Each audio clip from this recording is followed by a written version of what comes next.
नमस्कार दोस्तों, मेरे पाम रीडिंग चैनल में आपका बहुत बहुत स्वागत है। आइए आज 42 वर्ष के पुरुष के पाम का एनालिसिस करेंगे, इनके सवालों का जवाब करेंगे। तो सर्वप्रथम इनके सवालों को सुनेंगे, फिर एक एक करके इनके सवालों का उत्तर करेंगे। उससे पहले अगर आप लोगों ने अभी तक हमारे चैनल को सब्सक्राइब नहीं किया है तो कृपया करके चैनल को सब्सक्राइब कर लें, बेल आइकन को प्रेस कर दें ताकि लेटेस्ट नोटिफिकेशन आपको मिल जाए। तो चलिए शुरू करते हैं।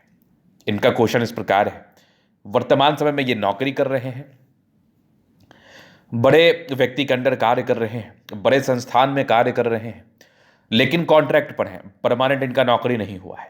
तो इनको जानना है कि इनकी नौकरी परमानेंट होगी नहीं, अगर नहीं होगी तो क्या नौकरी छूट जाए, छूट मिलने के क्या चांसेस है, सरकारी क्षेत्र से धन लाभ का योग है। तो इस विषय पर इनको जानना है।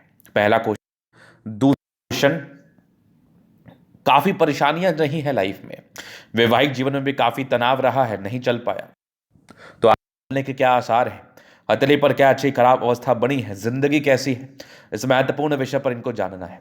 तो आप बिल्कुल चिंता ना करें, आपके इस क्वेश्चंस को बहुत गहराई पूर्वक सुन लिया गया, मैं बताऊंगा। तो सबसे पहले चीज मैं आज के वीडियो से बताना चाहूंगा, इनके हाथ पर भी धन त्रिभुज मौजूद है। क्या इस प्रकार का धन त्रिभुज आपको अमीर बना सकता है? कैसा धन त्रिभुज आपको अमीर बनाता है? तो ये मिथ्स को आज के वीडियो से मैं दूर करने का कोशिश करूंगा, क्योंकि काफ़ी लोग मुझे मैसेजेस वगैरह करते हैं और ये पूछते हैं कि गुरुजी मेरे हाथ पर धन त्रिभुज है, क्या मैं अमीर बन सकता हूं? अगर मैं अमीर बन सकता हूं तो मैं कब बनूंगा, और अगर मैं नहीं बन सकता तो क्यों नहीं बन सकता? आइए देखते हैं। अब देखो धन त्रिभुज कैसा होता है। ये एक भाग्य रेखा हो गई, ये एक बुद्ध रेखा हो गई, ये एक माइंड रेखा हो गई। डेफिनेटली ये धन त्रिभुज बन गया। कितना प्रभावी है ये समझिएगा। इनकी भाग्य रेखा तो मुझे ठीक दिखी, ठीक है, अच्छा, खराब नहीं है। बुद्ध रेखा में स्ट्रेंथ थोड़ा कमजोर, इस रेखा की इतना ये रेखा विजिबल नहीं दिखी, माइंड रेखा ठीक। तो अब कोई भी इस तीन रेखा में से एक अगर विजिबल, माइंड रेखा तो सबकी विजिबल होगी, अगर किसी की भाग्य कम विजिबल हो, बुद्ध रेखा ज्यादा विजिबल हो, तो भी धन त्रिभुज एक्यूरेटली नहीं बन पाया। इस धन त्रिभुज के अगर मैं 100 रुपए फल जज करता हूं किसी व्यक्ति के जिंदगी पर, तो इनको उसका मात्र 5 से 10% ही मिलेगा, मतलब 5 से 10% मिलेगा। तो आप समझिए कि आपके पास पैसा जरूर बचेगा भी, लेकिन पैसा ही कमाए, बहुत ज्यादा में नहीं आएगा।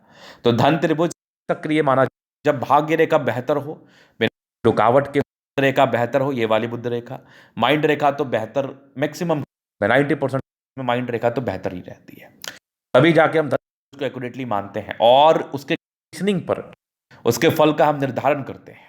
अगर वो मान भाग्य रेखा किसी की मणिबंध से चली है और सीधा शनि पर्वत पर जा रही है, अब मैं आपको एक ड्रॉ ही कर दूं, अगर किसी व्यक्ति की भाग्य रेखा ऐसे ऐसी ऐसी दिख जाए किसी आपके हाथ पर, और बुद्ध रेखा एकदम ऐसी करके दिख जाए, और इस बीच में बना हो धन त्रिभुज, तो क्या फिर क्या ही कहने। भाग्य रेखा पतली हो, बुद्ध रेखा पतली हो, बहुत विजिबल हो, तो फिर क्या ही कहना, करोड़ों देने वाला धन त्रिभुज होता है, कोई बड़ी बात नहीं है। तो सबकी परिवृत्ति होती है, सबकी प्रकृति होती है।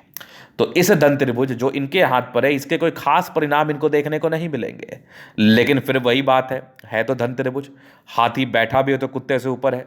तो वही वाली बात है, अगर ये 5-10% भी परिणाम देता है तो जातक को अच्छा धनवान बना सकता है, उनके कुल खानदान में, उनके एरिया में, उनके समाज में। कोई व्यक्ति एक समाज से निकल के, एक राज्य से निकल के इंडिया पर राज करने लगता है, कोई व्यक्ति अपने समाज में, अपने परिवार में राज करता है, कोई व्यक्ति अपने जिले में राज करता है, कोई व्यक्ति अपने ग्राम में राज करता है। तो कहने का अर्थ यह है कि पैसे पैसे वाले हर एक जगह है, हर एक जिले में है, हर एक राज्य में है, हर एक कंट्री में है, लेकिन निर्भर करता है ना किसके पास कितना पैसा है, कौन किस जगह पर राज कर रहा है। तो वही वाली राज की बात मैं कर रहा था। धन त्रिभुज जिनके हाथ पर जरूर है, लेकिन वैसे कोई प्रभावी नहीं है। अगर आगे की पॉजिटिविटी में देखो तो एक जबरदस्त सूर्य रेखा है, और इस सूर्य रेखा में एक कंसेप्ट है, मैं आगे बताऊंगा। यहां पर से एक ट्रायंगल बन रहा है, लेकिन यह भी कोई खास सक्रियता के साथ नहीं है, लेकिन पॉजिटिविटी तो बता दिया। भाग्य रेखा भी देख लो, फ्लक्चुएशंस के साथ है, तो फ्लक्चुएशंस में जिंदगी रहेगी। आगे की भाग्य रेखा फिर ठीक है। एक सरकारी क्षेत्र से धन लाभ के योग है। तो आपके प्रश्न थे कि आपकी नौकरी परमानेंट कब होगी?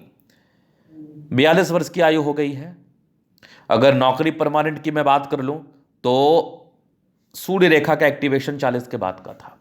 तो अगर आपकी नौकरी चली भी जाती है किसी कारणवश, क्योंकि मैं नौकरी को नौकरी समझता हूं, अगर आपके पास पैसे आ रहे हैं किसी नौकरी से तो वो नौकरी है, और अगर उस कंपनी का ही भट्ठा बैठ गया, वो डूब गया, फिर भी आप अगर आपके हाथ पर पैसे जाने के योग नहीं है तो नौकरी आपको इमीडिएटली मिल जाएगी। तो अगर आपकी नौकरी जाती भी है तो ये मेरी गारंटी है कि आपको तुरंत मिल जाएगी। लेकिन परमानेंट के योग भी 40 के बाद बन चुके थे, क्योंकि सूर्य रेखा का फल आपको इस 40 के बाद ही मिलना था। तो ये प्रश्न थे आपके। चूंकि मैं जीवन रेखा से खासा प्रभावित हूं, क्योंकि जीवन रेखा में कोई रुकावटें नहीं है, एक बहुत ताकतवर पॉजिटिविटी है, तो यहां पर जीवन में कोई दिक्कत नहीं होता है, जीवन में कोई खास परेशानी नहीं होती है। परेशानी कहां होती है वो देख लो आप। परेशानी शुरू है भाग्य रेखा से। फ्लक्चुएशंस में लाइफ रहेंगे, कभी कभी ऐसा आपको प्रतीत होगा कि मुझे भाग्य का बहुत अच्छा साथ नहीं मिला। तो आइए कुछ और नेगेटिव चीज को हम समझ लेते हैं, जान लेते हैं और देख लेते हैं। तो ये पॉजिटिविटी थी। अब नेगेटिविटी में चलो ठीक है, बुध रेखा कुछ तो फल दे रही है। अब ये एक नेगेटिविटी हो गई। भाग्य रेखा एक तो बहुत सक्रिय नहीं है, दूसरा 2-3 कट्स के साथ है। तो जब इस प्रकार की स्थिति हो, तो कहीं ना कहीं ये इंडिकेट करती है कि ऐसे व्यक्ति को प्रॉब्लम्स आता है भाग्य के रिगार्डिंग, धन कमाने में दिक्कत आता है, इस बात में कोई डाउट नहीं है। चलो ये तो हो गई पहली बात। अब दूसरी बात देख लो, नेगेटिविटी जुपिटर गड़बड़ था। अगर विवाह कैसे ना किया तो विवाह ना चलने के ही योग थे, विवाह में दिक्कत आने के ही योग थे, वो भी मैं के साथ देख रहा हूं। तो 2 नेगेटिविटी हो गई, मतलब 2 नेगेटिविटी हाथ पर अवस्थित है, नेगेटिविटी हाथ पर अवस्थित है, से लाइफ में प्रॉब्लम आते हैं। चूंकि जीवन रेखा तो जिंदगी गाते रहेगी, अच्छी ही चलेगी, इस बात में भी कोई नहीं है। ये 2 चीज हो गया। अब इनके जीवन रेखा लाइफ को कवर अप करते हैं। तो ये देख लो, इनकी माइंड रेखा, जीवन रेखा। प्रश्न भी थे आगे के लाइफ कैसे रहेंगे। परमानेंट को भी मैंने बताया कि 40 के बाद योग बने हैं। अगर किसी कारणवश नौकरी जाती भी तो आपको नौकरी जरूर मिल जाएगी। तो इंडिपेंडेंट आप हो गए महज, अगर मैं देखो तो महज 14 वर्ष की आयु से इंडिपेंडेंट। एक 18 वर्ष में तरक्की था, जीवन ठीक है। एक लगभग 22 में तरक्की था, 24-25 में काम डेफिनेटली शुरू हो जाता है, 26 में तरक्की थी। कुछ विपरीत परिस्थितियां बनी आपके 28 में, फिर एक 32 में। उसके बाद जीवन रेखा ठीक थी, चली रही थी। एक लगभग आपके 38 में तरक्की थी, एक लगभग आपके ये 36 और 38 के आसपास तरक्की थी। 39 में दिक्कत था, फिर एक लगभग 41 में दिक्कत था, 42 में तरक्की, फिर हल्की हल्की प्रगति की रेखा है। जीवन रेखा स्मूथ है। एक और तरक्की के योग लगभग आपके 54 के आसपास है, फिर जीवन रेखा स्मूथ है। ये 60 से लेके 65 साल तक एक ट्रायंगल है, उसके बाद भी लाइफ लाइन अच्छी है। तो आयु दीर्घायु है, लाइफ लाइन में वैसे कोई प्रॉब्लम्स है नहीं। मंगल रेखा बड़ी स्पष्ट है आपके हथेली पर। तो यह स्पष्ट मंगल रेखा इस बात का परिचय कराती है कि इस जातक को कहीं ना कहीं किसी भी प्रकार की समस्याओं से बचाव तो कराती है, ना कि तो बात ही नहीं है। तो ये जीवन रेखा में कोई खास दिक्कतें नहीं है, जिंदगी कटते रहेंगी। अभी मैं भाग्य रेखा वगैरह को बहुत अच्छे तरीके से दिखा देता हूँ। तो ये थी इनकी पॉजिटिविटी, नेगेटिविटी और इनके क्वेश्चंस। अभी इनके तरीका हम जल्द अध्ययन करेंगे, चीज़ों को स्पष्ट रूप से क्लियर करेंगे। तो सीखे समझे। स्क्वायर स्पाम है। अगर प्लानिटरी कंडीशंस की बात करूं ठीक है, लेकिन कहीं ना कहीं हार्डपन है हथेली पर। तो जब हथेली पर थोड़ा हार्डपन होना तो जातक को शारीरिक श्रम करना ही पड़ता है, दूसरा कोई ऑप्शन नहीं होता। मेहनत लाइफ में आगे बढ़ने के लिए करना ही पड़ता है। गुलाबी धन को अट्रैक्ट करते जब भी धन की आवश्यकता हो जिंदगी पर आ ही जाता है। और एक ज़बरदस्त स्तंभ है, स्ट्रांग इच्छा शक्ति है। 2 लाइन्स अपने लाइफ में जो भी रहेंगे अपने दम पर रहेंगे। डिजायर्स के बड़े अच्छे योग है, बड़े महत्वाकांक्षी हैं, नो डाउट। और सेकंड फ्रेंज मानसर सम्मान की रक्षा कर पाएंगे। और ज़बरदस्त स्तंभ है, व्यक्तित्व तो बड़ा शानदार होता है, झुकने वाली पर्सनैलिटी बिल्कुल नहीं होती। समझदारी के लोग काफ़ी अच्छी समझदार है। फिंगर पर खड़ी रेखा इंडिकेट करे दिल के बड़े अच्छे व्यक्ति हैं आप। हाँ, दिल में कोई किंतु परंतु नहीं है। टिंड करे अच्छी धार्मिक आस्था है। सैटर फिंगर लंबी काफ़ी मेहनती है। फिंगर हिम्मत को बता रहा है, बुद्ध फिंगर स्किल वाइज थोड़ी प्रॉब्लम्स, बाकी फिंगर लंबी समझदारी होती है। में थोड़ी प्रॉब्लम्स होती है 34-35 साल की आयु तक, आगे तो कोई विशेष दिक्कत नहीं है। अब मैं आगे विचार कर लूँ, थोड़ा प्लानिटरी कंडीशंस को थोड़ा साफ सुथरा अंदाज में देख लूँ। ये पिक इनका ज़्यादा साफ है। बृहस्पति का यहाँ से गड़बड़ी इंडिकेट करता है वैवाहिक जीवन में प्रॉब्लम, समस्याएं, फ्रस्ट्रेशन, इरिटेशन, और एक समय ऐसा आना कि जातक हार जाते हैं लाइफ में। तो वो निराशावादी सोच इसको हम कहते हैं। और निराशावादी को आशावादी बनने के लिए कुछ उपाय दूंगा। बाकी ये सब कुछ लाइन्स है, परोपकारी हैं, सबको लिए करना चाहते हैं। ज़बरदस्त आपकी माइंड रेखा दिमाग के तेज है। हृदय रेखा काफ़ी शानदार है। तो माइंड रेखा, हृदय रेखा में कोई समस्याएं नहीं है। विष्णु योग का फॉर्मेशन रूटीन को फॉलो करते हैं, बैलेंस काफ़ी अच्छा, दिल दिमाग के तंदुरुस्त है, पैसा ठीक ही कमा लेते हैं। अगर आगे देखा जाए तो यहाँ से दबाव है तो काफ़ी मेहनती है। और सरकारी क्षेत्र से धन लाभ तो है, परमानेंट होने के पूरे चांसेस हैं। भाग्य रेखा ठीक है, भाग्य का कहीं ना कहीं साथ आपको मिलेगा, नो डाउट। लाइफ के 55 वर्ष के बाद तो बेहतरीन है। हालांकि आपके लगभग फ्लक्चुएशंस कहाँ है वो देख लो आप। एक आपके 40 से लेके 43 के बीच में थोड़ी फ्लक्चुएशन थे, 43 के बाद ठीक था, फिर लगभग 45 से लेके 48 तक फ्लक्चुएशन है, 48 के बाद फिर ठीक है। आगे की 55 के बाद ज़्यादा बेहतर है, तो जीवन का लास्ट पीरियड ज़्यादा अच्छा बीतेगा। और सूर्य रेखा भी आपकी लगभग 42 के बाद सक्रिय थी, एक ट्रायंगल बना तो नहीं लेकिन एक वाई नुमा आकृति जरूर ये फॉर कहीं जातक को 42 वर्ष के बाद एक अच्छा प्रगति लाइफ में देखने को मिलता है, नो डाउट। बुध पे खड़ी रेखा है, दिमाग सनमर की अच्छे बुद्धि वेग से कार्य करते हैं, बहुत जबरदस्त एनर्जी, पराक्रम, समर्पण, इस बात में कोई डाउट नहीं है। जातक हार मानने वाली पर्सनैलिटी होती भी नहीं है।